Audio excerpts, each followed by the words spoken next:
everyone, and welcome to the first KAST chemistry virtual lesson. My name is Amy, and thank you all for joining me today, and I hope that you'll learn a little bit more about chemistry in this video. Now, today we are going to be talking about something that is pretty important in chemistry in the sciences in general, and that is atoms.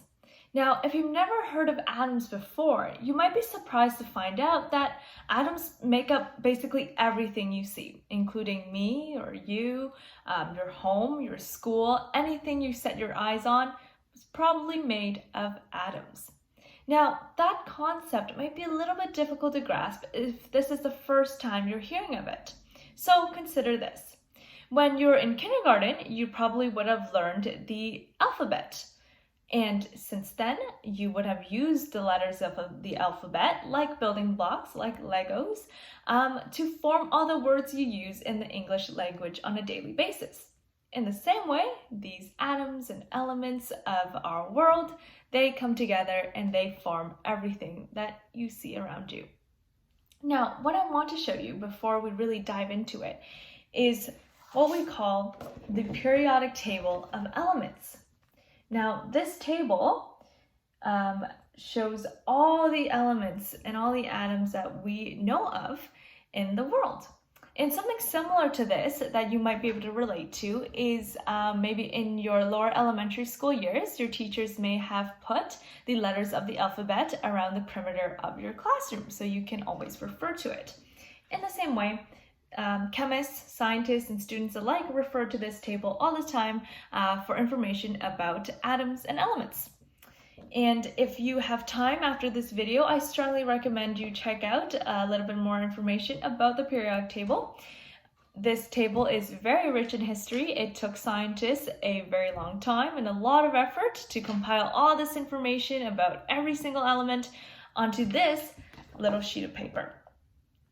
But in this specific video, I want to focus on how these elements come together to create the things that you see every day. Now, something that you're very familiar with, I hope, is water. And I have some right here, just a regular bottle of water. And especially in the summer months, you should always be drinking a lot of water. So you might be wondering, how do these elements right here make up water? So we're going to dive into that. So the chemical formula of water is H2O. And just like how CAT spells cat, H2O forms water. And by knowing that, we can build a model for water. Now, I have these pieces of plastic little balls, and they're basically representations of some of the elements on the periodic table. So here, this white piece I will use to represent hydrogen, and this red piece, a little bit larger, I will use to represent oxygen. And remember, H2O, right? So there are two hydrogens. So here I have two white pieces and a red piece. So you might be wondering, how do these pieces come together to make the water we drink every day? And that is done through chemical bonds. Now, let's imagine that oxygen and hydrogen are very good friends. So they like to hang out together, they like to play in the playground. Now, to represent that friendship, we use this little piece of plastic to show the chemical bond, or their friendship, if you will. So they just kind of come together. It's a little more complicated in real life, but here it is. A oxygen and hydrogen bond.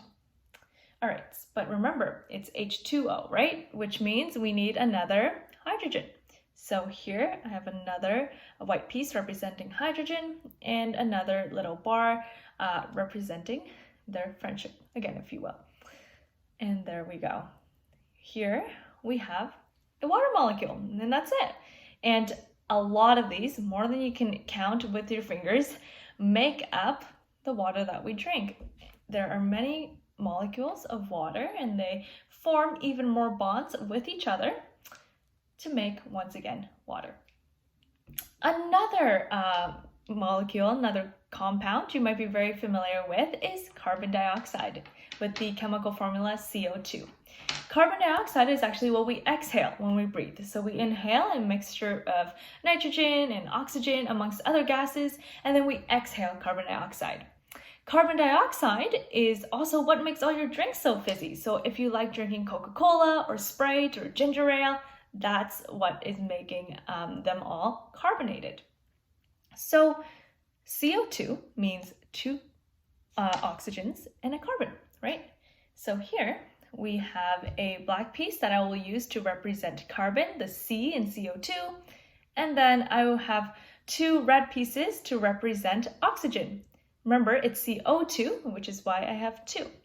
Again, how can we put this together to form what we exhale? Well, once again, we use these friendship bonds, if you will. And I actually have it already built here. And so this is a CO2 molecule. So these three pieces come together and they form CO2. And you might see some differences between our carbon dioxide molecule right here and our water molecule right here. Most notably, you will notice that this one has a carbon and this one doesn't. And this one has hydrogens and our carbon dioxide does not.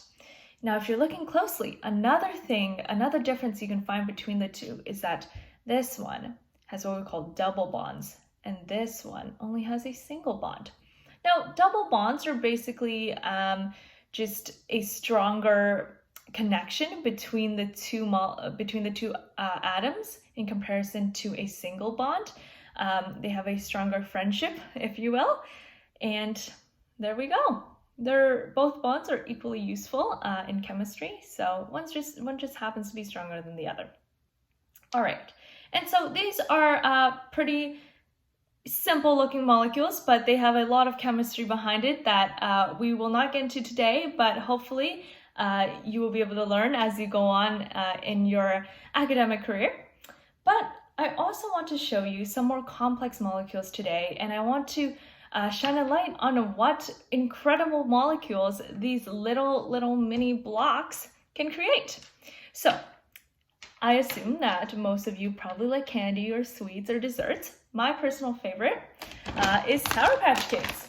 And one of the main ingredients in candy and ice cream and popsicles is sugar. And one type of sugar we could call is glucose. So if you go to the back to the ingredients of your sweets, you will see an ingredients list. And you might see glucose in there. And glucose is what makes candy sweet.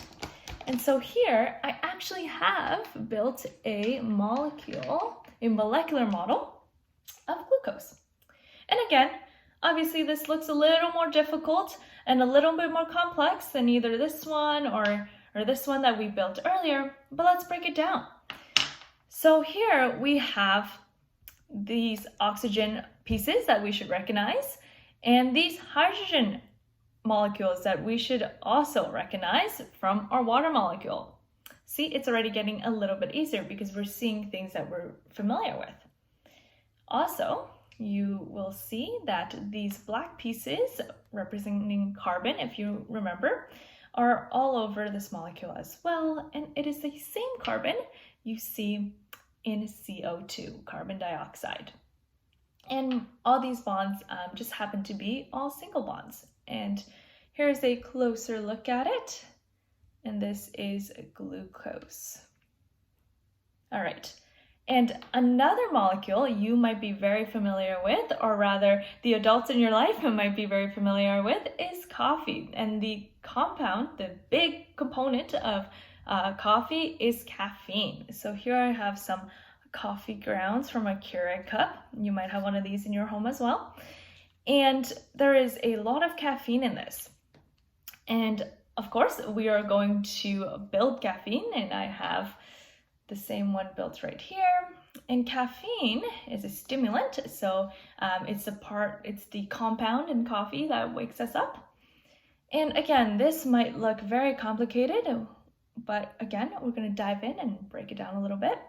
So one of the first things you might notice are these double bonds once again. And remember, we talked about these double bonds. They're just, stronger friendships, stronger bonds than perhaps a single bond. And again, remember, we've seen these double bonds before in the carbon dioxide. And what else have we seen before in the carbon dioxide? Well, this carbon piece and this oxygen piece, right? So once again, we're seeing things we're familiar with.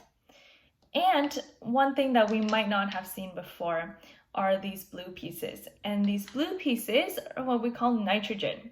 So nitrogen is on our periodic table right here. You also inhale. When you breathe in, you inhale a mixture of nitrogen and oxygen gases. And so again, here is a closer look of caffeine. And here are the two molecules, the two more complex molecules together. You can see there's some similarities between them, like the hexagons in the middle and all the little hydrogens. But these are the more complex molecules of glucose and caffeine. And once again, just recapping what we did earlier, we have a water molecule right here, and we have a carbon dioxide molecule with its double bonds right here. And so that's it for today. I hope you guys have learned something about atoms and about chemistry and have gained a new appreciation for the field of chemistry and of science. And I hope you enjoy the rest of your day, and I'll see you later. Bye.